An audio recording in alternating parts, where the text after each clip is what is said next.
born in Brooklyn.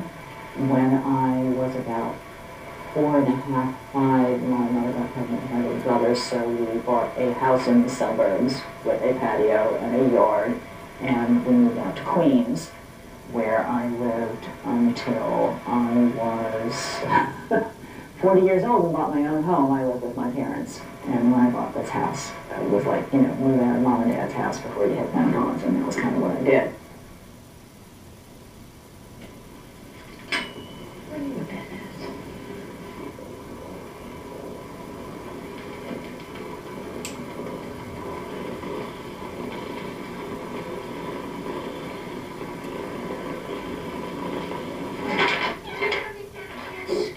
Yes, we're coming back.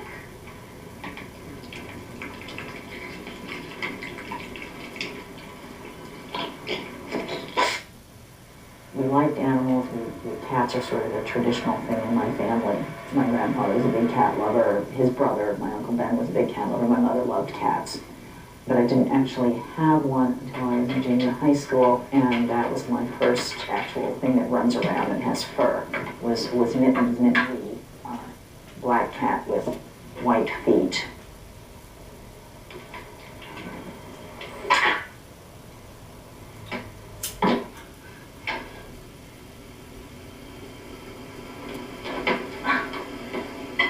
I'm going to beat you. If you're a woman and you have a cat or you have two cats, you have pets. But once a woman goes over the crucial third cat, you become a woman with cats, in quotes, capitalized. And from there it's just a short downhill slide to the crazy cat lady with 48 cats that is found half devoured by her pets when she dies.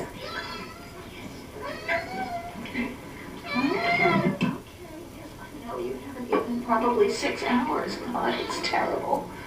Oh, yes, it's terrible.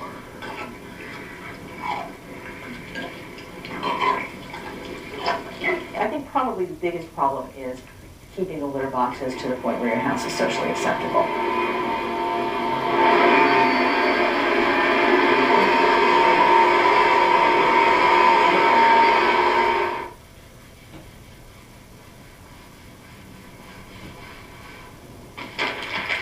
I've had some comments from people who love me and are allowed to say this, like my brother, your house smells, okay? Your house smells like cats, and it's not amusing anymore that you're a woman with cats. You know, you're starting to actually be a crazy cat lady, and something must be done. And he said, we're going to have to do an intervention on you. There's a few people I wave to, but people don't really know their neighbors in New York. I think they think my yard and my porch, on which I do a lot of dumpster diving, is a lot untidier than they'd like to see. But hey, it's my yard and my porch, and tough. Little boxes on the hillside, little boxes made of ticky-tacky. One of the nice things about owning a place is I don't have to worry about a landlord. If I had 200 cats and you could smell it from the street, I suppose my neighbors could complain to the health department, and sometimes they do come in and intervene with stuff like that. But basically, it's my house, and you don't like it too bad. And if it smells a little bit like cat, which it does from time to time, then you don't have to visit me. There's a red one, and a blue one, and a green one, and a purple one, and they all get put in boxes, and they all come out the same. I had started donating to City Critters, the animal rescue group I now work with. They show their cats at the Petco up in Kips Bay, and whenever I'd be passing by, I'd always stop in and see the cats in the cages, and occasionally kick some money into the kitty. And one day I went by there, and there was a big sign on one of the cages that said, "Cat Emergency." A cat hoarder had 48 cats. The landlord evicted him. He just left all the cats.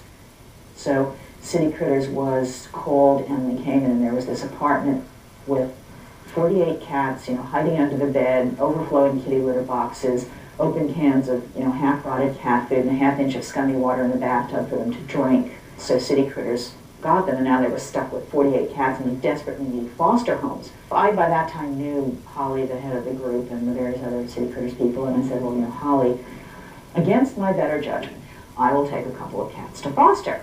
I got one big gray cat and a black and white tuxedo cat, which was this little guy over here. And after I had him for about a month, and who is just such a little sweetheart, we finally bit the bullet and realized he wasn't going anywhere. Because my first time fostering, I said, okay, I'm not naming them, I'm not keeping them. He's just a little boy cat that I'm fostering. They don't have names. And then when I kept him, of course, his name was Boy Cat.